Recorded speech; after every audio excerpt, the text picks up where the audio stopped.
이 시간 우리 함께 기도하고 함께 찬양하겠습니다. 함께 기도합니다.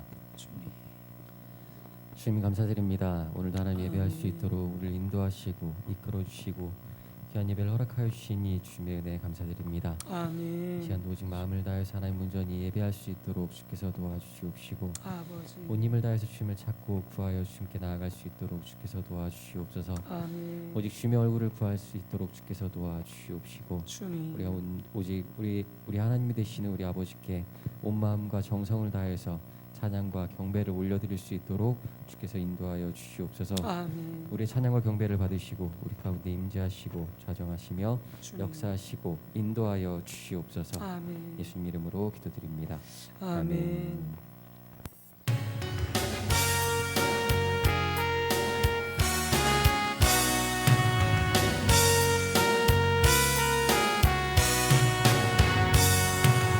지존하신 주님 이름 앞에 모든 무릎 꿇고 다 경배해.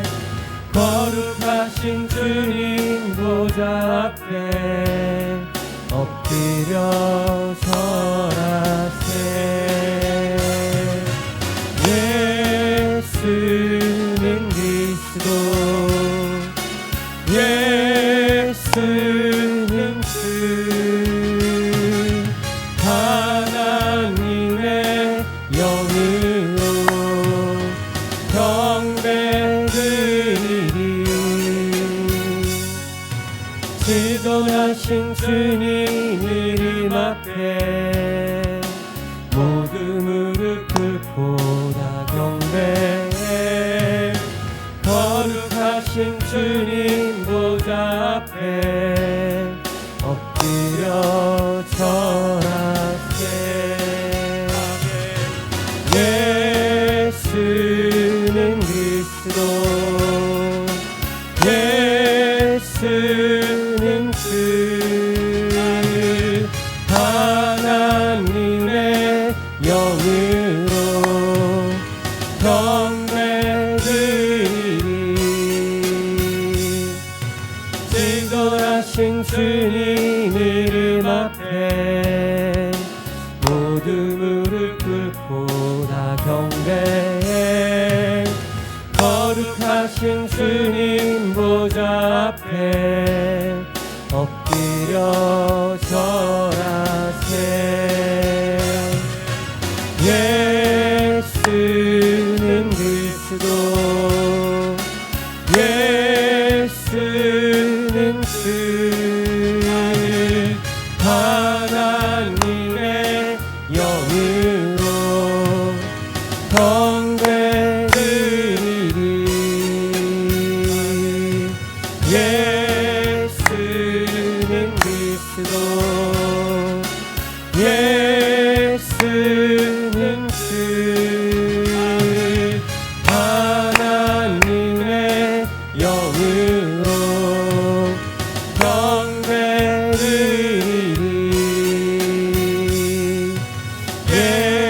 예수는 그리스도, 예수는 주, 하나님의 영으로 경배드리리. 아멘.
기뻐하라 내 영혼아 기뻐하라 내 영혼아 내 속에 있는 것들아 다 기뻐하라 송축하라 내 영혼아 송축하라 내 영혼아 내 속에 있는 것들아 다 송축하라 찬양하라 내 영혼아 찬양하라 내 영혼아 내 속에 있는 것들아 다 찬양하라 감사하라 내 영혼아 감사하라 내 영혼아 내 속에 있는 것들아 다 감사하라 기뻐하라 내 영혼아 기뻐하라 내 영혼아 내 속에 있는 것들아 다 기뻐하라 송축하라 내 영혼아 송축하라 내 영혼아 내 속에 있는 것들아 다 송축하라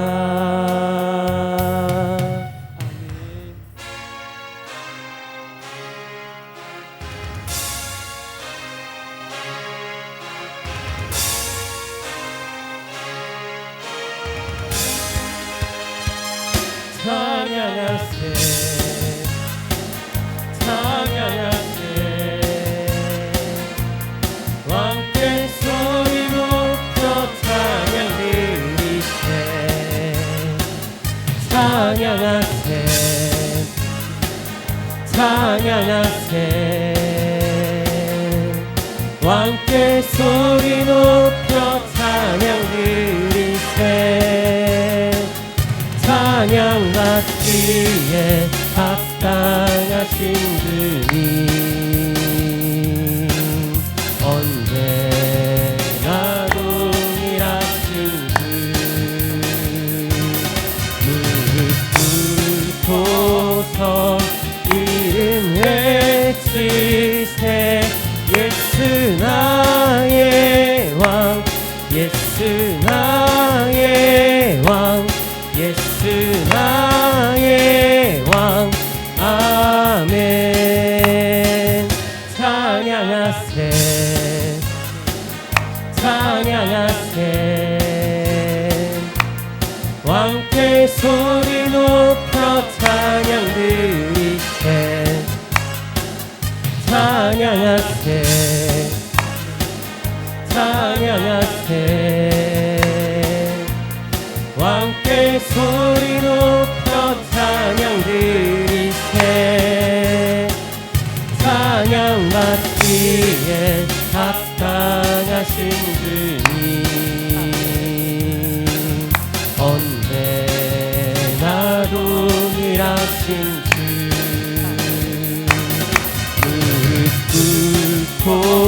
보소 이름 외치세 예수 나의 왕 예수 나의 왕 예수 나의 왕 아멘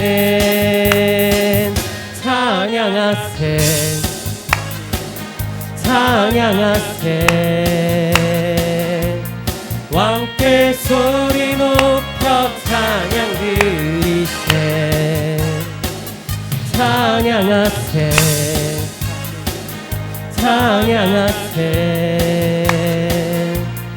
왕께 소리 높여 찬양 드리세 찬양 받기에 합당하신 주님 언제나 동일하신 주 무릎 꿇고서 이름 외치세 예수 나의 왕 예수 나의 왕 예수 나의 왕 아멘 찬양 받기에 합당하신 주님 언제나 동일하신 주 무릎 꿇고서 이름 외치세 예수 나의 왕 예수 나의 왕 예수 나의 왕 아멘 찬양 받기에 합당하신 주님 언제나 동일하신 주 무릎 꿇고서 이름 외치세 예수 나의 왕 예수 나의 왕 예수 나의 왕 아멘 저희 함께 자리에서 일어나셔서 함께 찬양하겠습니다.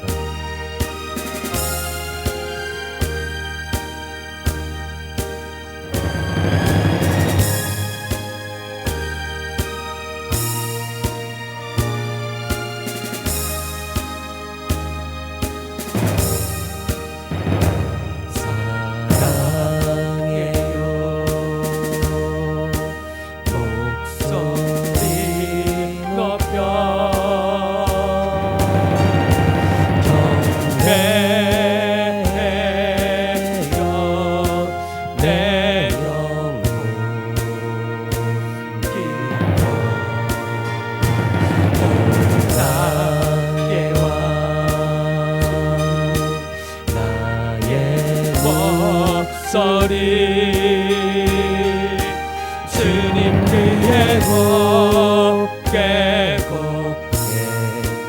울리기 주님 사랑해요 목소리 높여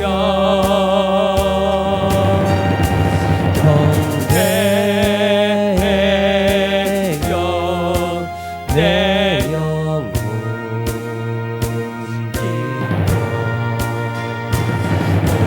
나의 왕 나의 목소리 주님 그의 곱게 울리기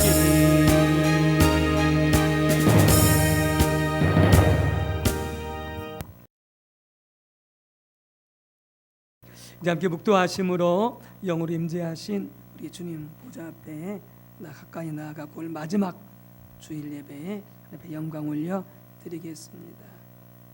의인은 기뻐하여 하나님 앞에서 뛰놀며 기뻐하고 즐거워할지어다. 하나님께 노래하며 그의 이름을 찬양하라. 하늘을 타고 광야에 행하시던 이를 위하여 대로를 수축하라. 그의 이름은 여호와이시니 그의 앞에서 뛰놀지어다. 그의 거룩한 조소에 계신 하나님은 고아의 아버지시며 과부의 재판장이시라. 아멘.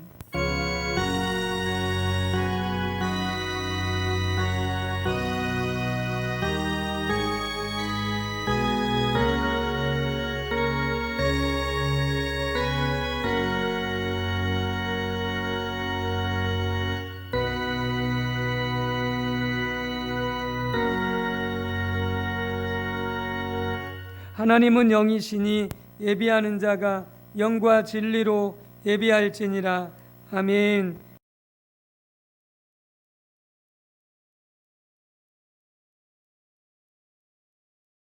찬송가 5장으로 경배 찬송 하나님께 올려드리겠습니다.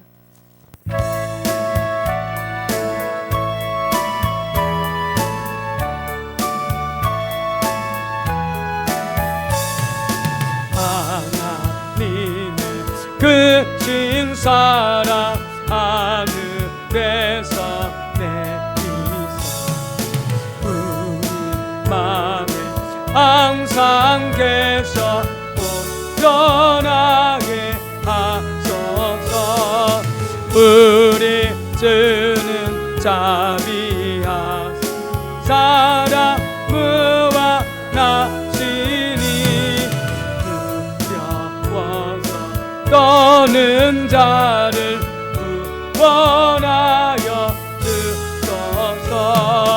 걱정 근심 많은 자를 성령 감화하시니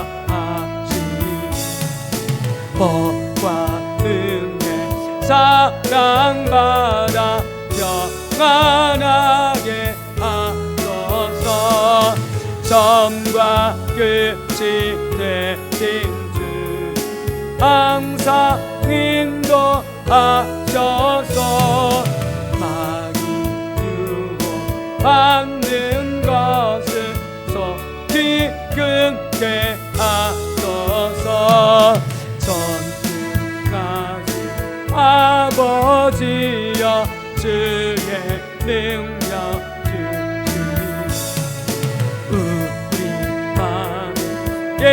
마셔서 떠나가지 마소서. 주께 영광 항상 돌리 전사처럼 섬기며 주의 사랑 영영토록 찬송하게 하소서. 거듭나서 은히 얻게 하시니 주의 끝이 구원받아 변하게 하소서. 영광에서 영광을 천국까지 이르러 그 사랑 감격하여 경배하게 하소서.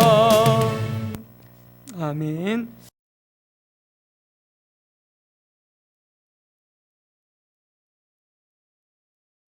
성시교독은 133번 부활절 1번입니다. 성시교독은 133번 부활절 1번입니다. 함께 교독하시겠습니다. 하나님께서 그를 사망의 고통에서 풀어 살리셨으니 우리 주 예수 그리스도로 말미암아 우리에게 승리를 주시는 하나님께 감사하노니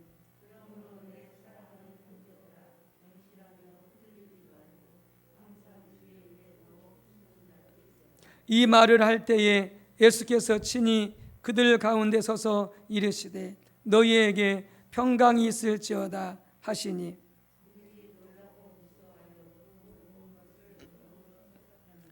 예수께서 이르시되 어찌하여 두려워하며 어찌하여 마음에 의심이 일어나느냐.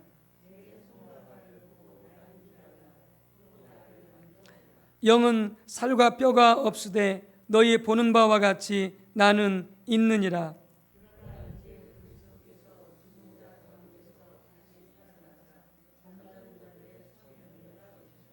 예수께서 이르시되 나는 부활이요 생명이니 나를 믿는 자는 죽어도 살겠고 무릇 살아서 나를 믿는 자는 영원히 죽지 아니하리니 이것을 내가 믿느냐.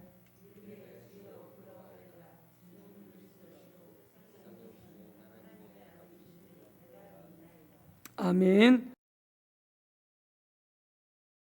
함께 참회기도 하나님께 올려드리겠습니다. 하나님이여 주의 인자를 따라 내게 은혜를 베푸시며 주의 많은 긍휼을 따라 내 죄악을 지워 주소서. 나의 죄악을 맑게 씻으시며 나의 죄를 깨끗이 제하소서.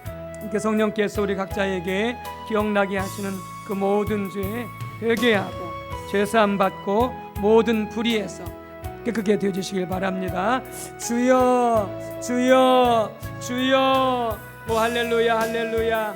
참 좋으신 하나님, 우리 아빠 아버지, 온 세상의 창조주 하나님, 또한 우리 모든 죄와 사망과 사단의 권세에서 구속하사 구원해 주신 놀라우신 구원의 주님, 지금도 우리 안에 성령으로 내주하셔서 항상 진리 가운데로 인도해 주시는 놀라우신 보혜사 우리 하나님 아빠 아버지 감사하고 감사를 드립니다.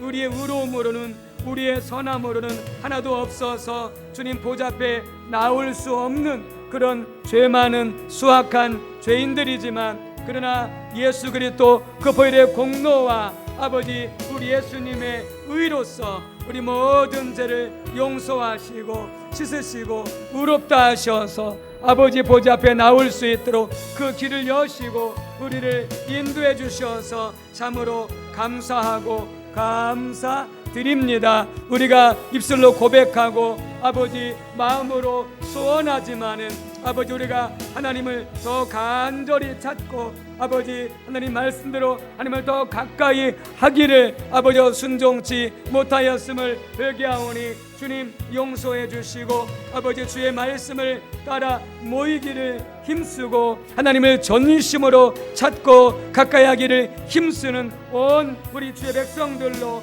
아버지 더욱더 기름 부어 주시고 아버지 강건적으로 하나님 보좌 앞에 날마다 가까이 이끌어 주시기를 간절히 빌고 원합니다. 항상 찬송의 제사를 드리라 말씀하셨고 항상 하나님을 기뻐하라 말씀하셨고 쉬지 말고 기도하며 무릇 성령 안에서 기도와 간구로 너희 구할 것을 감사함으로 하나님께 아뢰라 말씀하셨고 뿐만이 아니라 우리로 하여금 모든 일에 하나님 앞에 감사하고 또 감사하라 하였지만 하나님 육신의 정욕과 안목의 정욕과 이생의 자랑의 탐심에 치우쳐서 하나님 온전히 말씀을 순종하지 못한 삶을 살았음을 고백하오니 주여 용서해 주옵소서. 그날이 가까움을 볼수록 모이기를 피하는 어떤 삶같이 하지 말고 모이기를 더욱 힘쓰라 말씀하셨습니다. 하나님 주님 없는 교회 공동체가 남녀노소 우리 모든 세대가 공예배를 통하여 또 개인의 경건의 시간을 통하여 모이기를 힘쓰고 하나님 찾기를 더 간절히 나아갈 수 있도록 아버지 우리의 심령을 깨워주시고 우리 가운데 더욱더 열심으로 무장될 수 있도록 주의 은혜가 함께해 주시옵소서. 이 시간도 우리 모두가 회개한 죄가 예수 그리스도의 이름으로 용서받았음을 선포합니다. 아멘. 사도신경 우리의 신앙을 임재하신 우리 주님 앞에 고백하도록 하겠습니다. 전능하사 천지를 만드신 하나님 아버지를 내가 믿사오며 그 외아들 우리 주 예수 그리스도를 믿사오니 이는 성령으로 잉태하사 동정녀 마리아에게 낳으시고 본디오 빌라도에게 고난을 받으사 십자가에 못 박혀 죽으시고 장사한 뒤 사흘 만에 죽은 자 가운데서 다시 살아나시며 하늘에 오르사 전능하신 하나님 우편에 앉아 계시다가 저리로서 산 자와 죽은 자를 심판하러 오시리라. 성령을 믿사오며 거룩한 공예와 성도가 서로 교통하는 것과 죄를 사하여 주시는 것과 몸이 다시 사는 것과 영원히 사는 것을 믿사옵나이다. 아멘.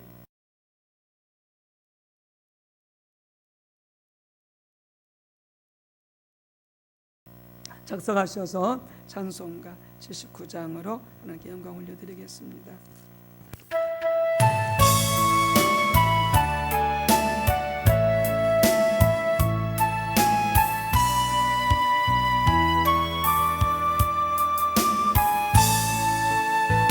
주 하나 지으신 모든 세계 내 마음속에 그리워오세 하늘에 울려 퍼지는 내성 주님의 권능 우주의 찬미 주님의 높고 위대하심을 내 영혼 찬양 주님의 높고 위대하심을 내 영혼이 찬양하네 십선을 험한 산 골짜기에 선 지덕이는 저 새소리빛과 고요하게 흐르시는 늘 주님의 소식 노래하노라 주님의 높고 위대하심을 내 영혼 찬양하라 주님의 높고 위대하심을 내 영혼이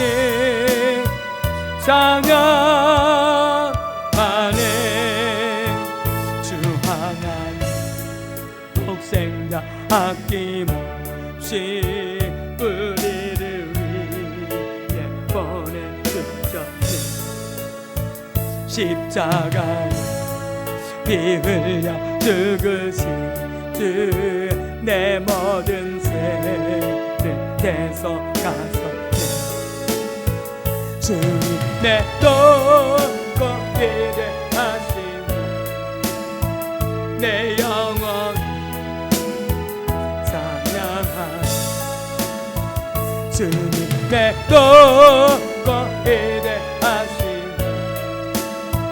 내 영혼이 찬양하네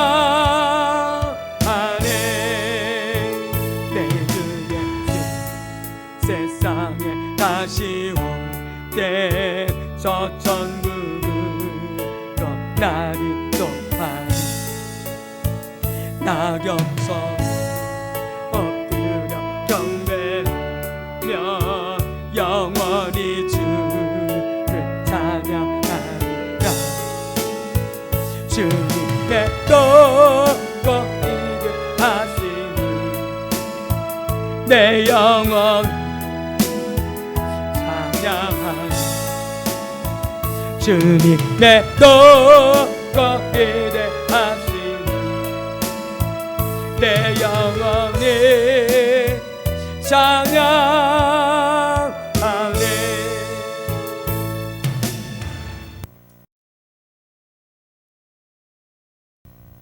하나님 아버지 감사드립니다. 지난 주간 명절도 주님의 은혜 가운데 잘 보내고 이렇게 다시 우리가 주님의 이름으로 함께 하나님을 예배할 수 있도록 인도해 주시니 감사드립니다. 주님, 이 시간 우리 가운데 함께 하시며 인도하여 주셔서 오직 마음을 다하여 주님을 찾을 수 있게 하여 주시고 우리를 더욱 주님께로 가까이 인도하여 주시옵소서. 그래서 이 시간 주님을 만나고 주님을 경험하고 주님의 음성을 들을 수 있도록 은혜를 베풀어 주시옵소서. 주님의 성령을 우리에게 부어 주셔서 성령 충만함으로 하나님을 예배할 수 있게 하시고 우리의 눈이 열려 이 시간 우리 가운데 함께 하시는 하나님의 영광을 볼 수 있게 하여 주시옵소서. 주님, 이 시간 우리가 늘 주님의 은혜를 외면하며 살아왔음을 고백합니다.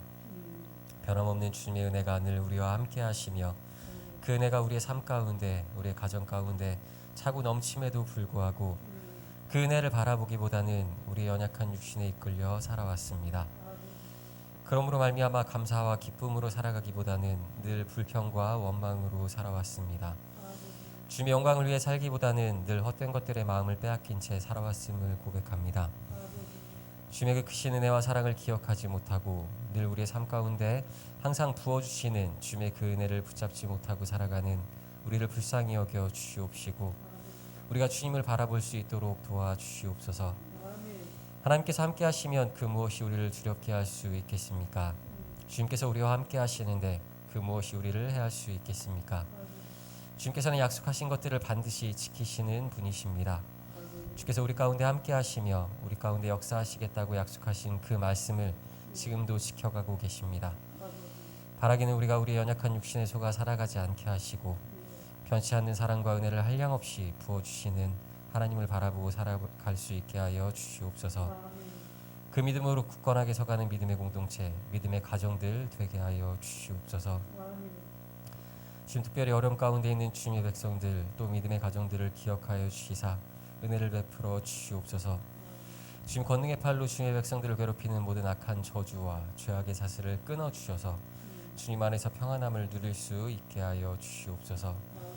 날마다 주님의 공급하심 가운데 만족함을 느끼며 선하신 주님의 인도하심 가운데 평안을 누릴 수 있게 하여 주시옵소서.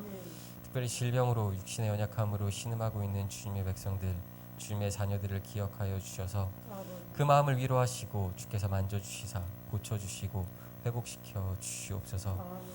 모든 질병들과 모든 악한 것들이 그 몸에서 떠나가게 하시고 모든 온전치 못한 것들을 온전케 하시며 모든 약한 부분들을 간건케 하여 주시옵소서. 주님, 이 시간 주님의 말씀을 듣기를 원합니다. 주님의 음성을 듣기를 원합니다. 우리의 모든 생각과 마음이 오직 주님께로 향할 수 있게 하여 주시고 성령의 빛을 비춰주시사 주님의 음성을 듣고 주님의 뜻을 깨달아 알 수 있게 하여 주시옵소서. 말씀 선포하는 목사님 가운데 함께하여 주셔서 그 입술을 통하여서 주님의 말씀이 담대히 선포되게 하여 주시고 주님께서 맡겨주신 사명 잘 감당해 갈 수 있도록 필요한 모든 것들을 채우시고 공급하여 주시옵소서. 목사님의 가정을 지켜주시고 보호해 주시며 온 가족이 늘 강건할 수 있도록 더욱 건강할 수 있도록 은혜를 내려 주시옵시고 하나님 안에서 서로 아끼고 사랑하고 위로하며 늘 화목함 가운데 주님께서 내려주시는 평안 가운데 살아갈 수 있게 하여 주시옵소서. 우리를 위해 이 땅 가운데 오시고 십자가 지시고 부활하신 예수님 이름으로 기도드립니다. 아멘.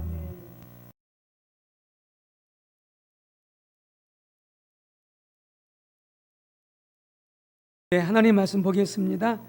요한복음 20장 1절에서 8절, 또 고린도전서 15장 3절에서 8절 이렇게 두 군데 보도록 하겠습니다. 먼저 요한복음 20장 1절에서 8절 교독하겠습니다. 신약성경 183쪽입니다. 교독하겠습니다. 8절까지. 안식 후 첫날 일찍이 아직 어두울 때에 막달라 마리아가 무덤에 와서 돌이 무덤에서 옮겨진 것을 보고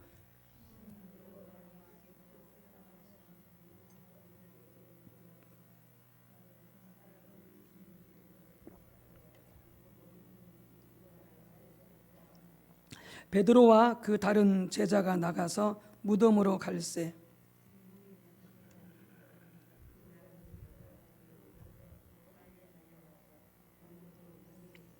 구부려 세마포 놓인 것을 보았으나 들어가지는 아니하였더니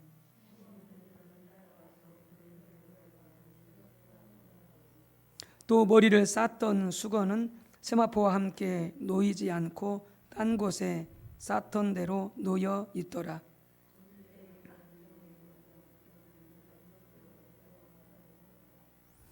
아멘. 또 고린도전서 15장 3절에서 8절입니다. 고린도전서 15장 3절에서 8절까지 교도하도록 하겠습니다. 281쪽입니다. 내가 받은 것을 먼저 너희에게 전하였노니 이는 성경대로 그리스도께서 우리 죄를 위하여 죽으시고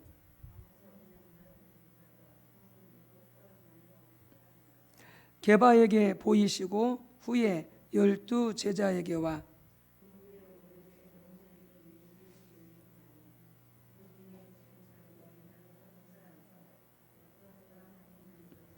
그 후에 야고보에게 보이셨으며 그 후에 모든 사도에게와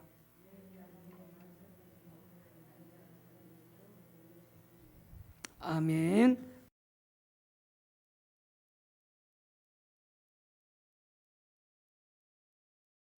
네, 우리 좋으신 성령님 오셔서 마음껏 역사해 주시고 우리 모두를 만나 주시도록 함께 성령님 환영하겠습니다. 성령님 환영합니다. 성령님 감사합니다. 성령으로 충만케 하옵소서. 아멘. 네, 예수님의 십자가와 부활 이런 말씀의 제목이 되겠습니다. 하나님께서 하나님의 아들 예수님을 이 땅에 보내신 것은 우리가 말씀을 나눴듯이 우리가 죄와 사탄과 사망의 노예가 된 우리 인간을 구원하시기 위해서였습니다. 따라서 예수님의 사역 중에 가장 핵심 사역이 뭐냐라고 그랬을 때에 예수님의 십자가와 부활이다 이렇게 말씀을 드릴 수 있겠습니다. 우리의 구원을 위해서 죄와 사탄과 사망으로부터 우리가 구원받기 위해서 가장 중요한 사건이 예수님의 십자가와 부활입니다. 초대교회가 전한 복음의 가장 핵심적인 내용도 예수님의 십자가와 부활이었습니다. 당연히 초대교회가 믿고 고백한 구원의 가장 핵심적인 내용 또한 예수님의 십자가와 부활입니다. 오늘 본문에 읽었던 3절 4절을 포함해서 1절 2절에 보게 되지만 이렇게 되어 있죠. 형제들아 내가 너에게 전한 복음을 너희에게 알게 하노니 이는 너희가 받은 것이요 또 그 가운데 선 것이라. 너희가 만일 내가 전한 그 말을 굳게 지키고 헛되이 믿지 아니하였으면 그로 말미암아 구원을 받으리라. 내가 받은 것을 먼저 너에게 전하였노니 이는 성경대로 그리스도께서 우리 죄를 위하여 죽으시고 장사 지낸 바 되셨다가 성경대로 사흘 만에 다시 살아나사. 이렇게 사도 바울이 고린도 교회에 전한 복음을 설명하면서 예수님의 십자가와 부활에 대해서 증거하고 있는 것을 볼 수가 있습니다. 이 구절에서 예수님의 죽음과 부활이 성경대로 된 사건들이다 그렇게 강조하고 있습니다. 물론 예수님께서 그 부분을 강조하셨습니다만 사도 바울도 성경대로 그리스도께서 죽으시고 장사 지낸 바 되셨다가 성경대로 사흘 만에 다시 살아나사 이렇게 되어 있습니다. 그러니까 성경에서 예언된 그대로 예수님이 십자가에 죽으시고 성경에 예언된 그대로 예수님이 다시 사셨다라고 이렇게 말씀하고 있는 것이죠. 성경대로 예언대로 이루어진 것이죠. 그래서 구약에 예언된 모든 약속을 성취하신 분이 바로 예수님이시다. 그리스도 메시아다라고 하는 말씀이 되겠습니다. 자, 첫째 예수님의 십자가에 대해서 한번 살펴보도록 하겠습니다. 자, 마가복음 15장 25절에서 27절에 보게 되지만 예수님은 나무 십자가에 달려 못 박혀 죽으셨습니다.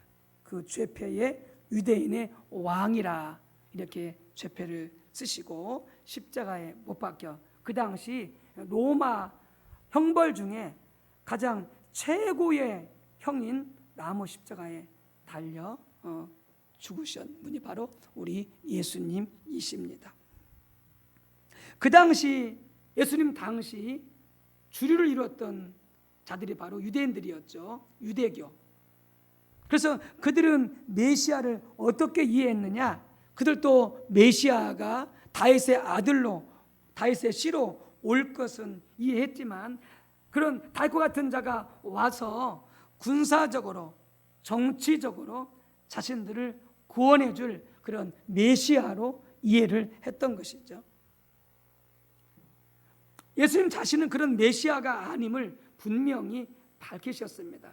그래서 요한복음 6장에 보게 되자면은 오병이어 표적으로 5,000명을 먹이셨을 때에 많은 유대인들이 예수님을 왕으로 삼고자 했습니다. 바로 그것은 그들이 기대했던 이분이야말로 다윗의 씨로 온 분이고 이분이야말로 우리를 군사적으로 정치적으로 로마로부터 해방시킬 수 있는 그런 분이다 라고 하면서 예수님을 왕으로 삼으려 했던 것이죠. 그러나 예수님은 그들이 그렇게 하려고 한 줄 아시고 그들을 피해서 혼자 산으로 떠나가셨죠. 자신은 그런 메시아가 아니다라는 것이죠. 정치적으로, 경제적으로, 군사적으로 이스라엘을 해방시킬 그런 메시아가 아님을 분명히 하신 것입니다.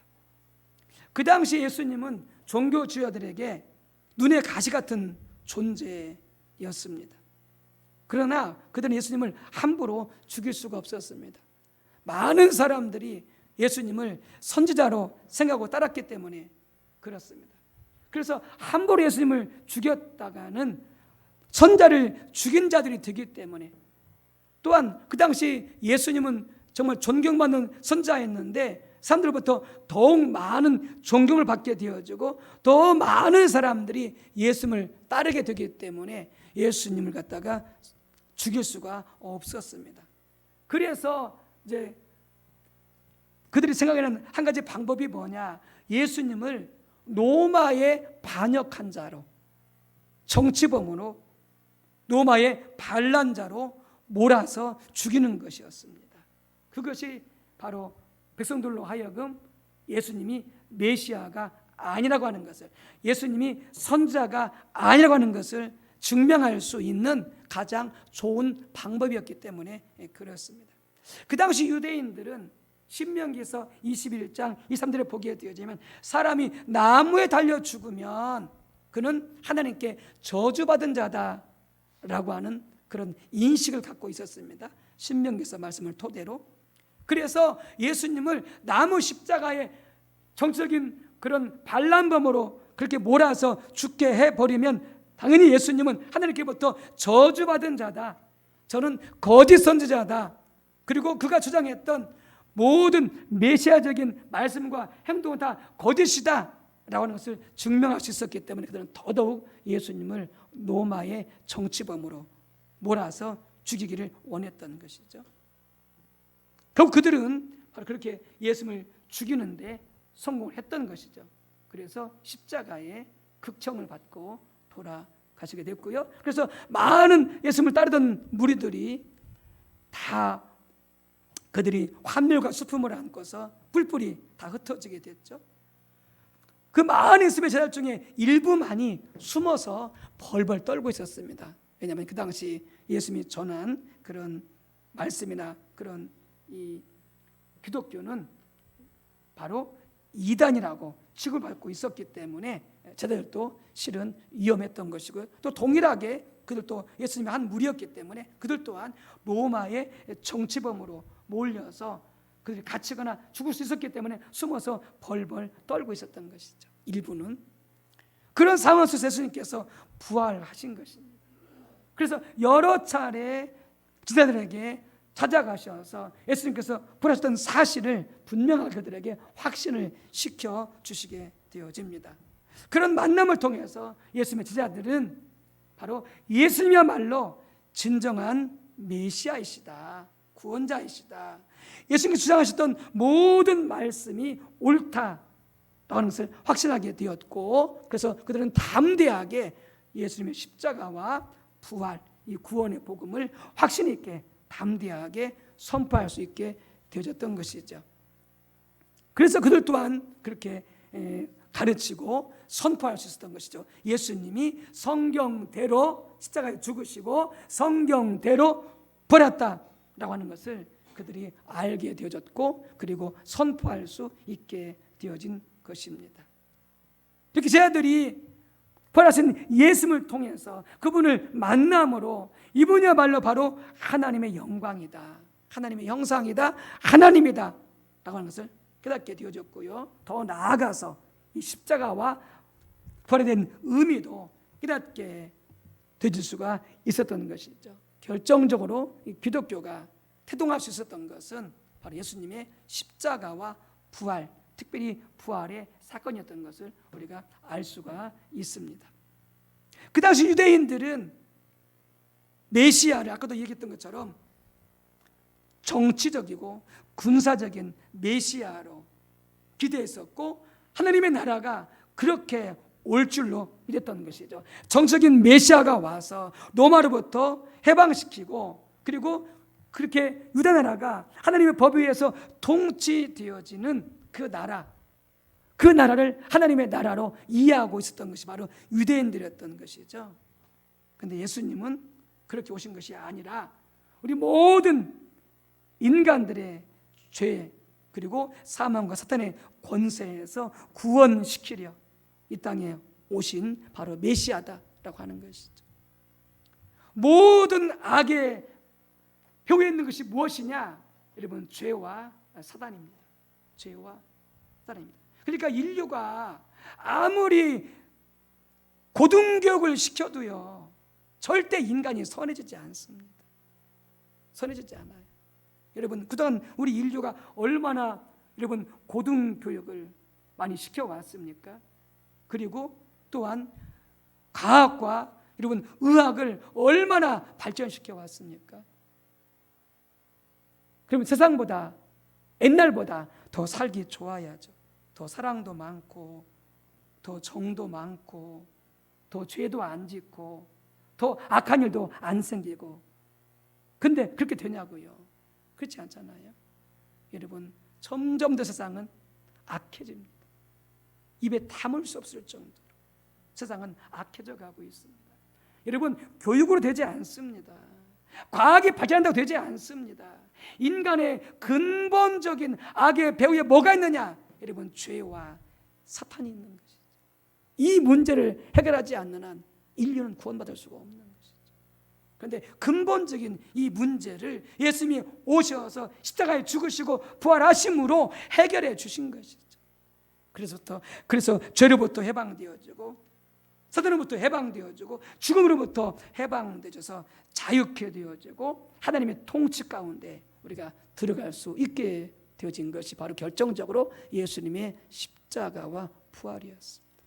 예수님의 십자가와 부활이었습니다. 두 번째는 예수님의 부활입니다. 예수님의 부활은 십자가 못지않게 가장 우리 신앙에 있어서, 우리 기독교에 있어서 가장 핵심적인 요소입니다.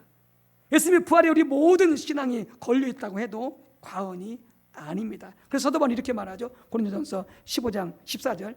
그래서 만일 다시 살아나지 못하셨으면 우리가 전파하는 것도 헛것이요 너희 믿음도 헛것이며. 예수님 부활하지 않으셨으면 우리는 다 지금 헛된 일을 하고 있는 것이죠. 그런데 예수님은 부활하셨죠. 성령의 능력으로 하나님께서 예수님을 부활시켜 주셨던 것이죠. 여러분, 우리가 이 증거를 분명히 우리가 할 수가 있는데, 무엇보다 신약 성경이 그것을 증거해 주고 있다라고 하는 것입니다. 예수님의 부활을 증거해 주고 있다라고 하는 것입니다. 신약 성경 전체가 예수님이 부활하셨음을 확고하게 증거하고 있습니다. 자, 그렇다면 신약 성경은 믿을 만한 책이냐라고 하는 것이죠. 신약 성경은 믿을 만한 책이냐? 왜요? 신약 성경이 예수님의 부활을 강력히 증거하고 있기 때문에 그렇습니다. 여러분, 우리가 그것을 알 수 있는 한 가지 중요한 요소가 있습니다. 그 당시 신약 성경이 쓰여졌던 그 시대와 더불어서 또 그 시대에 일어났었던 사건들과 더불어서 비슷한 시기에 일어났었던 역사를 비교해 보면, 그리고 그 역사를 기록한 책들을 비교해 보면은 우리가 신약 성경의 신빙성을 잘 볼 수가 있습니다. 그러니까 신약 성경이 쓰질 때는 예수님이 죽고 부활하셨던 때잖아요. 그리고 시간이 좀 흘러서 신약 성경이 기록되어진 것이죠. 예수님 십자가 부활 사건을 토대로 신약 성경이 기록이 되어진 것이죠. 근데 그 당시에 바로 시기적으로 바로 로마라고 하는 나라가 그 당시 세계를 주름잡고 있었죠. 그래서 그 당시 로마 역사서가 있습니다. 로마 역사서, 리비우스가 쓴 로마서라고 하는 책이 있습니다. 예수님 시대의 로마 역사를 기록한. 그래서 로마사 연구의 성서라고 불릴 만큼 그렇게 정말 많은 사람들이 인정하는 로마 역사가 있는데, 여러분 그것은 어떻게 되어지느냐? 여러분이 원본이 없이 사본의 형태로 20개 정도가 존재합니다. 원본이 없습니다. 로마사는. 그리고 사본의 형태로, 지금 말하면 복사한 것 정도로 한 20개 정도가 존재하고 있다고 하는 것이죠. 그것도 가장 이른 사본이 몇 년에 그것이 되어졌느냐? 900년, 서기 900년경에 쓰여진 것이죠. 예수님 시대에는 바로 이제 예수님이 태어난 때부터 1년 해가지고 시작이 되어지잖아요. 그런데 900년경에야 그 사본이 최초로 빠른 것이 발견되었을 정도인 것입니다. 여러분, 그러면 신약 성경은 어떠냐라고 하는 것이죠. 신약 성경은 여러분 이 로마사의 사본이 한 20개 정도 존재한다면요, 여러분 신약 성경의 사본들은요, 여러분 어마어마합니다. 헬라어로 여러분 5,000개가 있고요, 라틴어로 10,000개가 있고요, 그 외에도 다른 언어들로 9,000개가 있고요, 초대교회 교부들의 글 속에는 무려 36,000개 이상의 성경 인용 구절이 있습니다. 사본의 숫자만 봐도요, 로마 역사와 비교도 안 될 정도로 어마어마한 숫자의 사본이 존재하고 있는 것이죠. 여러분, 시간적인 간격도 마찬가지입니다. 원본과 사본 사이의 시간적인 간격, 성경은 대체로 신약 성경은 서기 40년에서 예수님이 돌아가신 지 10년쯤에서부터 서기 100년 사이에 바로 신약 성경 원본이 쓰여졌다고 이렇게 받아들이고 있거든요. 근데 최초에 발견된 신약 성경 사본이 언제 발견되느냐? 350년에 발견되었습니다. 350년에. 아까는 로마서는 몇 년에 발견됐다고요? 900년에 발견되었습니다. 비교가 안 되죠. 뿐만이 아니라 3세기에, 이건 200년 때기죠. 3세기에 파피루스에 적은 신약성의 내용을 거의 다 적은 그 사본이 3세기 200년대에 그 파피루스에 기록이 되어 있습니다. 요한복음 1부는요, 여러분 서기 125년에 헬라어로 그 사본이 발견되었어요. 그러니까 원본과 사본 사이의 시간적인 간격이 여러분들 거의 없습니다. 그래서 학자들은 이렇게 말합니다. 프레드릭 캐니언은 이렇게 말합니다. 그렇다면 처음 글이 쓰인 시기와 현존하는 최초의 증거 사이의 간격은 아주 작은 것이므로 사실상 무시할 만하다. 그러므로 성경이 원래 쓰인 그대로 우리에게 전해졌는가에 대한 의심은 이제 그 근거를 상실했다. 신약 성경의 신뢰성과 통일성은 결국 증명되었다고 보아야 할 것이다. 이렇게 말합니다. 로마서나 세계 그 어느 역사서도요, 신약 성경만큼 사본의 숫자에 있어서 그리고 원본과 사본과의 시간적인 간격에 있어서 비교가 안 될 정도로 신약 성경은 신빙성이 뛰어나다라고 하는 것이죠. 그러니까 신약 성경은 그 어느 역사서보다 믿을만하다 그 말입니다. 자, 그렇다면 구체적으로 여러분 무엇이 주님의 부활을 증거합니까? 여러분 빈 무덤이 예수님의 부활을 증거하고 있습니다. 오늘 본문에 요한복음 20장 1절에서 8절에 보게 되자면 막달라 마리아가 맨 먼저 무덤에 와서 보았습니다. 그런데 그 돌이 굴려져 있었습니다. 그 돌이 무게가 얼마냐? 여러분 1.5톤입니다. 1.5톤. 굴을 막고 있는 그 돌의 무게가 1.5톤입니다. 어마어마한 무게죠. 근데 그 돌이 굴려져 있었던 것이죠. 그리고 그 안에 빈 무덤이 있었습니다. 예수의 시체가 있지 않았습니다. 그걸 제자들에게 알리자 베드로와 요한이 달려옵니다. 요한이 더 달리길 잘했던 것 같습니다. 더 일찍 무덤에 도착했지만 요한은 들어가지 못합니다. 그때 베드로가 쑥 들어가서 보니까 그 안에 예수님의 시체는 없었습니다. 이미 부활하신 것입니다. 빈 무덤이 예수님의 부활을 증거하고 있습니다. 그 빈 무덤을 설명하려는 많은 잘못된 이론들이 나왔습니다. 그런데 어느 것도 설득력이 있지 않습니다. 첫째는 예수님이 십자가에서 위해서 죽지 않았다라고 하는 주장입니다. 예수님께서 살아 계셨는데 사람들이 죽은 줄 알고 장사 지냈고 나중에 굴속에서 추워가지고 예수님이 깨어났다라고 하는 주장입니다. 말도 안 됩니다. 왜냐하면 예수님은 십자가 달려 죽으시기 전에 엄청난 많은 채찍과 고난을 당하셨습니다. 6시간 동안 십자가에 매달려 있었습니다. 그리고 예수님의 옆구리를 한 군인이 십자가 들어가신 것을 확인하려고 창으로 찔렀습니다. 그때 피와 물이 쏟아졌습니다. 이게 의학적으로 여러분 응혈과 혈청이 분리되었다고 말한다고 합니다. 응혈과 혈청이 분리되어져서 물과 피로 쏟아진 것입니다. 그것은 뭐냐? 예수님이 죽었다라고 하는 강력한 증거다라고 하는 것이죠. 그나마 여러분 어떻게 예수님이 설사 깨어났다고 할지라도 1.5톤 되는 돌을 옮겨서 거기서 나올 수 있겠습니까? 그게 가능하지 않습니다. 두 번째는 시체, 예수님의 시체를 훔쳤다고 하는 주장입니다. 제자들이 시체를 훔치고 예수님이 죽은 자 가운데서 살아나셨다고 소문을 제자들이 퍼뜨렸다고 하는 것이죠.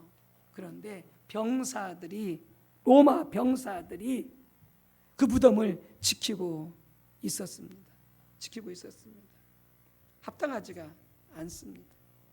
또한 제자들이 그 시체를 훔쳐갔다? 여러분 가능하지가 않습니다. 제자들은 실망하고 낙심하고 좌절해서 두려워가지고 숨어 있었습니다. 제자들이 훔쳐갈 수 없어요. 훔쳐가면 어떻게 했습니까? 그들이 처형당하는데요. 자신의 목숨을 그렇게 하겠습니까? 가능하지가 않습니다. 세 번째는 로마 권력자들이 시체를 훔쳐갔다는 주장인데 이것 또한 말이 안 됩니다. 예수님께서 부활하셨다고 제자들이 전할 때에 그렇다면 로마나 유대인들이 두려웠던 게 무엇입니까? 예수님이 부활하셨다고 하는 것이죠. 다시 살아나셨다고 하는 것이죠. 그걸 두려워하고 있는데 그들이 훔쳐가서 예수님이 부활했다고 하는 것을 그들이 그 증거를 대겠습니까? 이게 가능하지 않다라고 하는 것이죠. 결정적인 증거가 있습니다. 요한복음 20장 여기서 7절에 보게 되어지면은 우리가 사람이 죽으면 염을 하잖아. 이렇게 천으로 싸고요, 세포로 싸고 그런 것처럼 예수님도요 그렇게 몸을 세포로 싸고요. 그 다음에 머리를 갖다가 이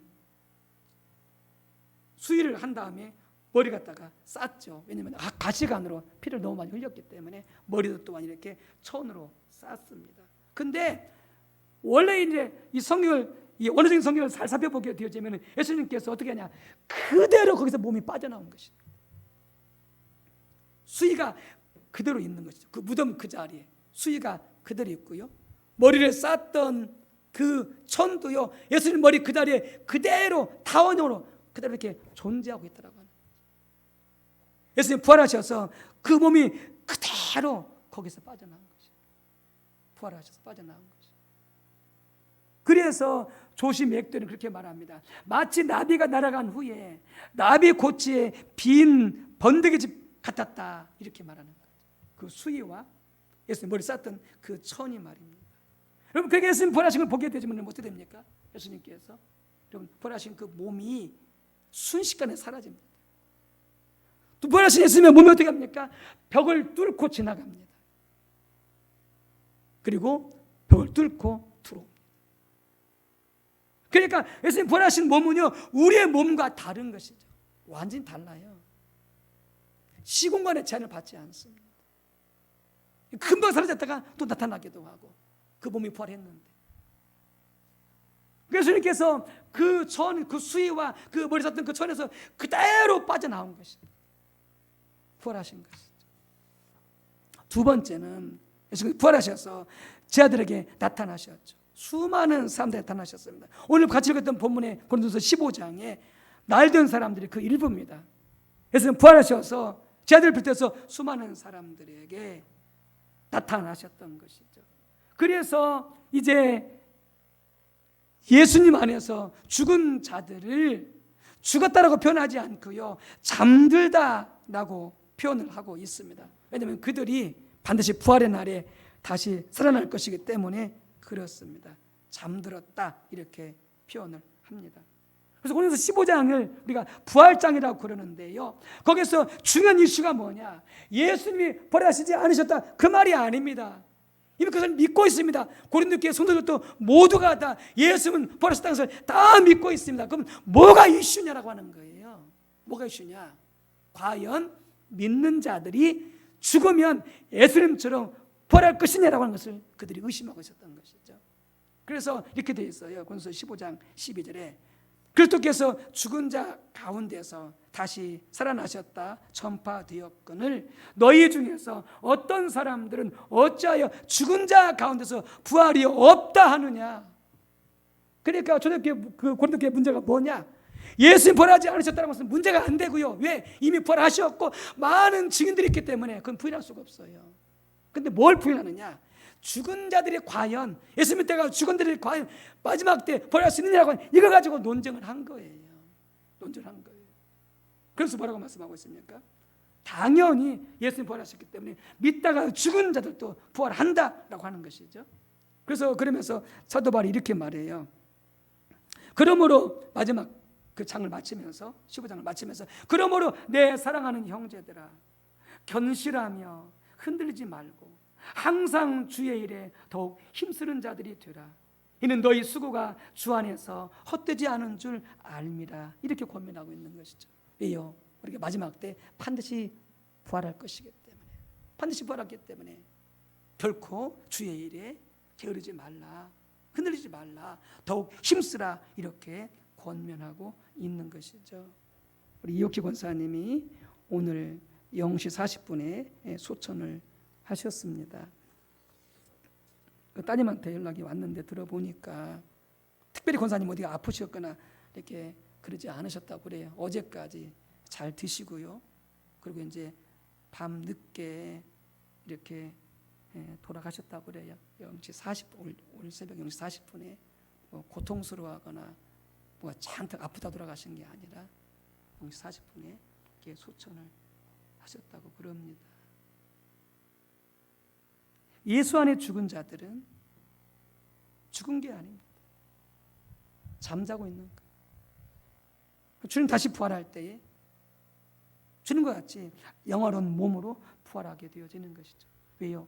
예수님이 첫 열매로서 먼저 부활하셨기 때문에 그런 거죠. 첫 열매로 부활하셨기 때문에. 세 번째는 제자들의 변화된 삶이 예수님의 부활을 증거한다라고 하는 것이죠. 제자들이 예수님의 시체를 훔쳐다가 숨겨놓고 예수님을 버렸다고 사람들을 설득시키려고 노력하는 것이 아니었습니다. 우리 예수님께서 부활하셔가지고 제자들에게 자신이 부활하셨음을 성경을 예로 들면서 증거해 주셨던 것이죠. 그 결과 제자들이 어떻게 됐습니까? 낙심해서 자들에 빠졌던 제자들이, 숨어서 벌벌 떨던 제자들이 일어난 것이죠. 목숨 걸고 예수님은 십자가에 죽으시고 그분이 부활하셨습니다, 그분이 메시아입니다라고 그들이 확신 있게 담대히 증거했다라고 하는 것이죠. 예수님 부활이 없었다면 그들 어떻게 했습니까? 여전히 벌벌 떨고 있었고 낙심하여서 그들은 좌절하여서 그들은 나고되고 말았을 것입니다. 그런데 주님의 부활을 경험하면서 이분이 진정 하나님의 아들이었구나, 메시아였구나 라고 하는 것을 그들이 확신하게 되어졌고, 그래서 담대하게 복음을 전파할 수 있게 되어졌던 제자들의 변화된 삶을 보면 우리가 분명히 알 수가 있는 것이죠. 사도 요한을 제외한 모든 사도들이 다 순교했습니다. 복음을 전하다. 부활하지 않았다면 어떻게 그렇게 하겠습니까? 가능하지 않은 일이죠. 사도 바울도 부활하신 예수를 만나고 나서 그렇게 핍박하고 그렇게 많은 사람을 잡아들였었는데, 부활하신 예수를 만나서 그대로 됐습니까? 자기가 목숨 걸고 모든 고난과 고통을 당하면서 마지막 순교하면서까지 부활하신 예수님을 지녔던 자가 누굽니까? 바로 바울이었습니다. 그들의 삶을 보게 되어지면은 예수님이 부활하셨다는 것을 우리가 더욱더 그 증거로 우리가 알 수가 있게 되어지는 것이죠. 또 하나는 교회의 탄생과 부흥입니다. 교회가 탄생하고 부흥할 수 있었던 결정적인 계기가 어디에 있었느냐? 예수님의 부활이었습니다. 예수께서 부활하신 후 제자들에게 나타나셔서 말씀하셨죠. 11 제자들과 다른 제자들이 예루살렘의 한 곳에 숨어 있었죠. 부활하신 예수님께서 그들에게 나타나셨습니다. 그리고 자신이 부활하셨음을 알려주셨습니다. 제자들은 믿을 수가 없었습니다. 왜요? 예수님께서 그 몸이 부활하실 거라고 해서는 그들이 상상도 못했습니다. 그래서 예수님을 영이라고 생각한 것입니다. 영, 육신이 없는 영이라고 생각을 한 것입니다. 그래서 예수께서 보여주신 거예요. 손과 발을 보여주시면서 만져봐라. 그리고 그들에게 같이 음식을 가져오게 해주셔서 같이 잡수시고 같이 먹었습니다. 왜요? 육체로 부활했음을 그들에게 보여주시고 알려주시기 위해서 그렇습니다. 그러면서 예수님이 다 설명하시죠. 내가 성경대로 십자가에 죽었다. 내가 성경대로 부활했다. 그리고 성경대로 이제 이 복음이 모든 족속에게 전파되어야 할 것이다 라고 그러면서 제자들을 갖다 어떻게 합니까? 증인으로 부르시죠. 너희가 이 복음을 땅까지 전해라. 그래서 어떻게 합니까? 너희들이 전하기 전에 예수님을 떠나지 말고 하나님 약속하신 성령을 받으라 이렇게 말씀하죠. 그래서 그들이 기다리는 가운데, 기도하는 가운데 성령을 받고, 그리고 그게 뭐가 됩니까? 그게 교회가 탄생하게 되어지는 것이죠. 이게 바로 뭡니까? 주님이 부활했다고 하는 여러분 강력한 여러분 증거가 되어지죠. 그래서 어떻게 됩니까? 교회가 강력하게 엄청난 속도로 여러분 확장되기 시작합니다.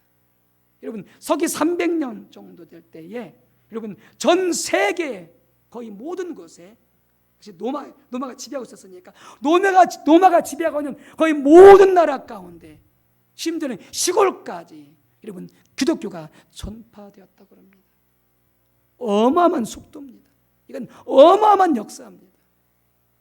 300년이 안 되어서 여러분 이 같은 것들을 보게 되어지면은 예수님이 부활하셨다고 하는 것을 우리가 확실하게 알 수 있는 중요한 여러분 증거가 된다라고 하는 것이죠. 그래서 마이클 그린이라는 사람이 이런 말을 했어요. 교회는 소수의 교육받지 못한 어부와 새들로부터 시작하여서 이후 300년 동안 전 세계를 휩쓸었다. 그것은 역사상 전무후무한 평화로운 혁명에 관한 완벽하리만큼 경이로운 이야기이다. 이 일은 그리스도인들이 자신에게 질문을 던져오는 사람들을 향해서 예수님은 당신을 위해 단지 돌아가시기만 한 것이 아닙니다. 그분은 살아나셨습니다. 당신이 그분을 만날 수 있으며 우리가 이야기하고 있는 그 실체를 직접 확인할 수 있습니다라고 말할 수 있었기 때문에 가능했다라고 하는 것이죠. 그래서 300년 안에 로마 전 그런 제국 가운데 이 기독교가 전파되어지는 전무후무한 이런 일들이 바로 예수님의 부활 때문에 그것이 가능했다라고 하는 것이죠. 마지막으로 예수님 부활하신 것을 증거하는 가장 확실한 게 무엇입니까? 여러분들 성령입니다. 성령께서 부활하신 예수님이 승천하셨음을 가장 증거하는 또한 완벽한 증거입니다. 왜 예수께서 말씀하셨잖아요.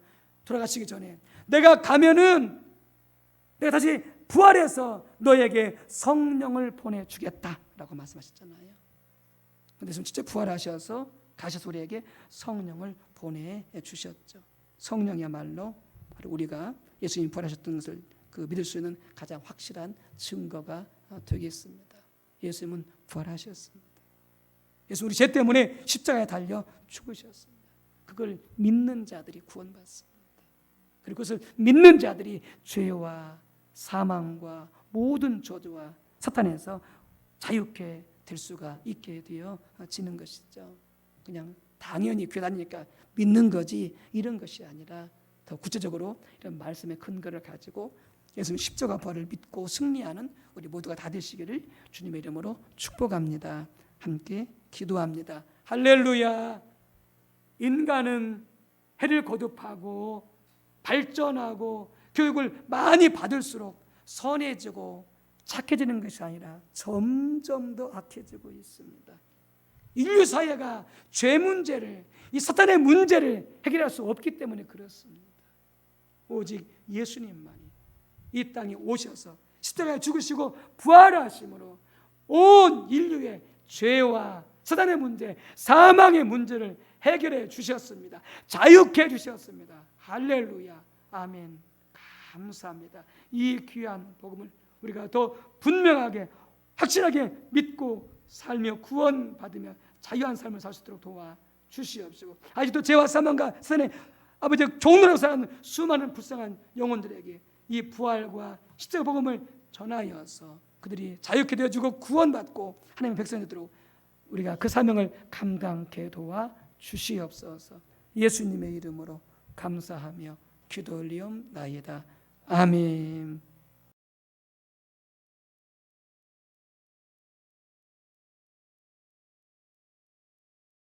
우리 찬송가 165장 부르시면서 준비하신 예물 감사함으로 우리 하나님께 드리도록 하겠습니다.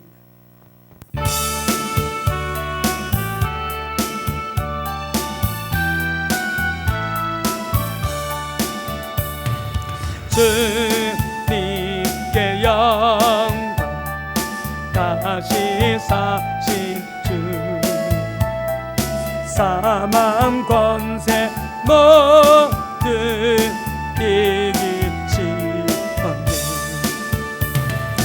이런 이큰 전사 너를 어렵고 누르셨던 것은 되어 있었네.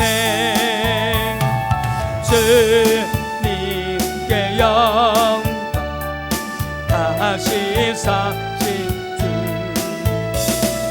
사망 권세 모두 이기시었네.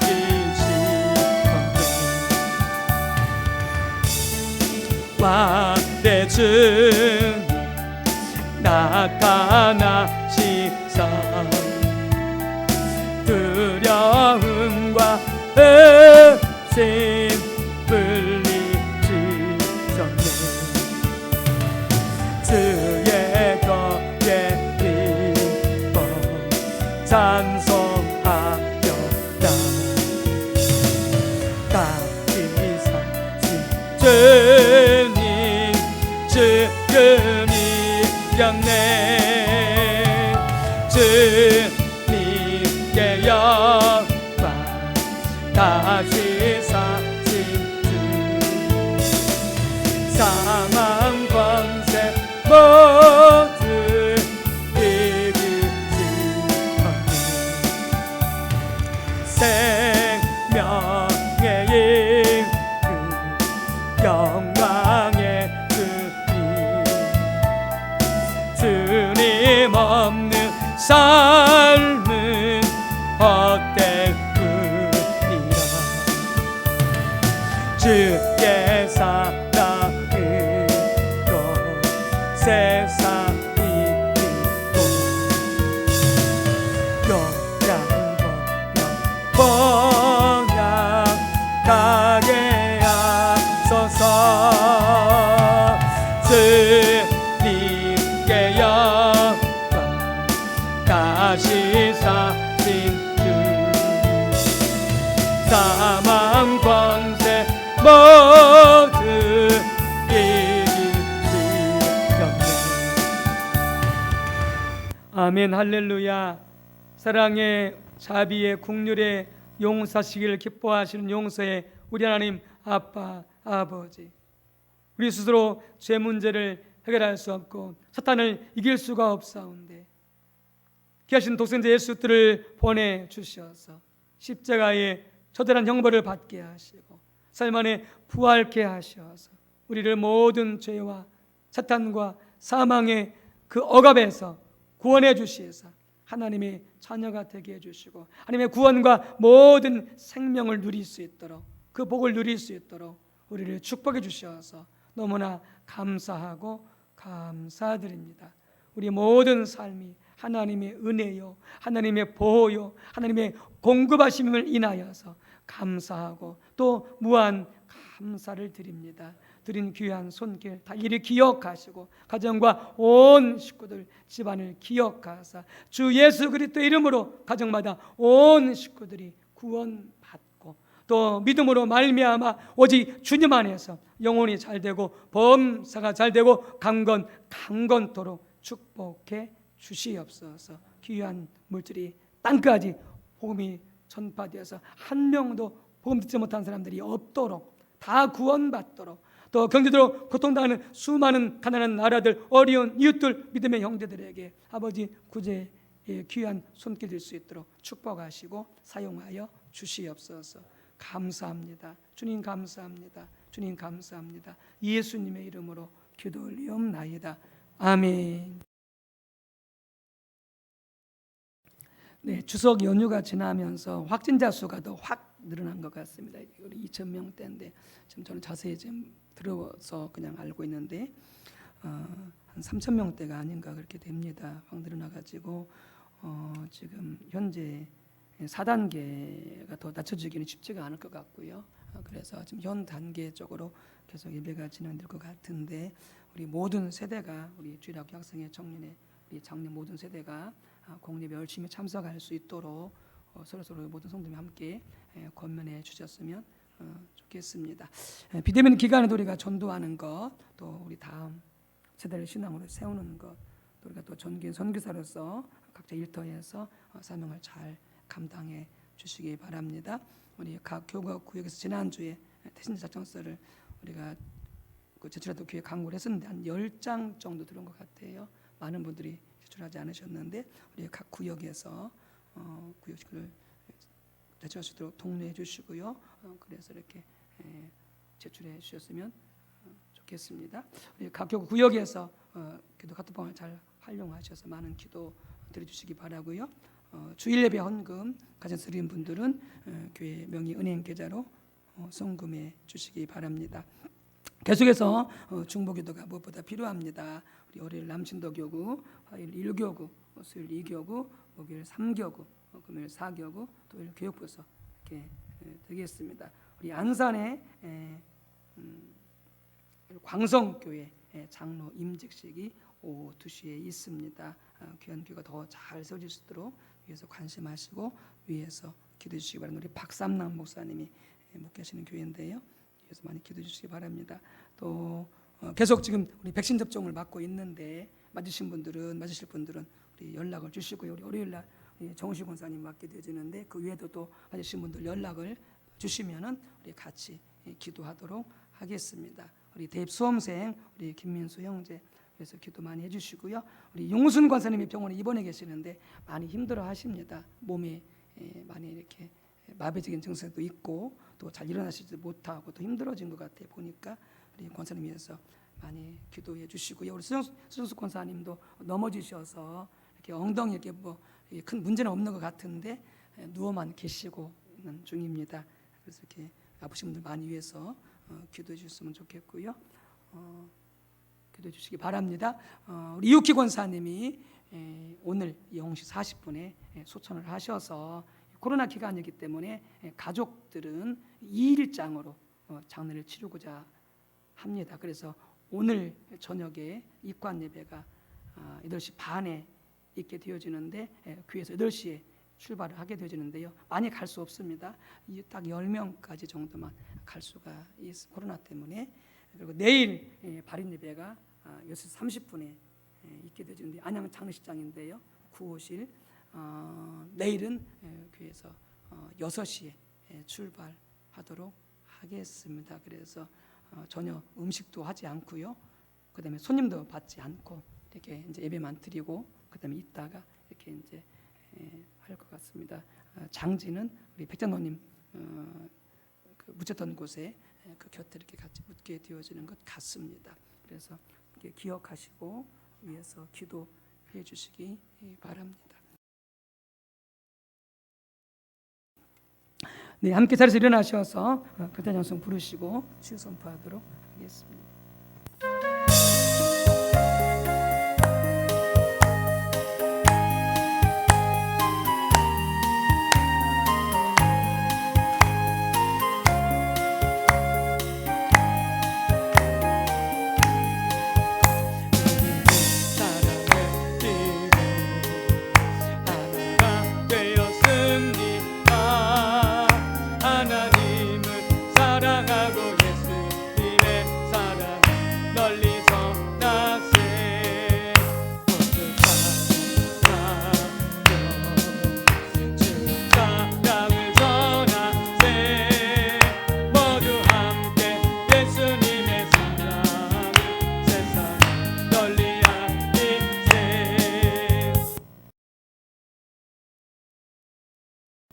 기도합니다.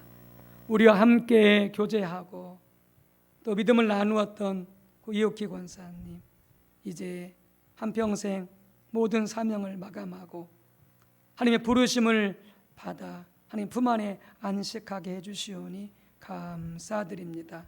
그 온 유족들을 위로하시고 하나님 권사님의 그 믿음을 본받아 더 믿음에 굳게 세워지는 자손들이 다 되게 하여 주시고 모든 자녀 절차 주님께서 주관하여 주옵소서. 몸이 아프신 분들이 있습니다.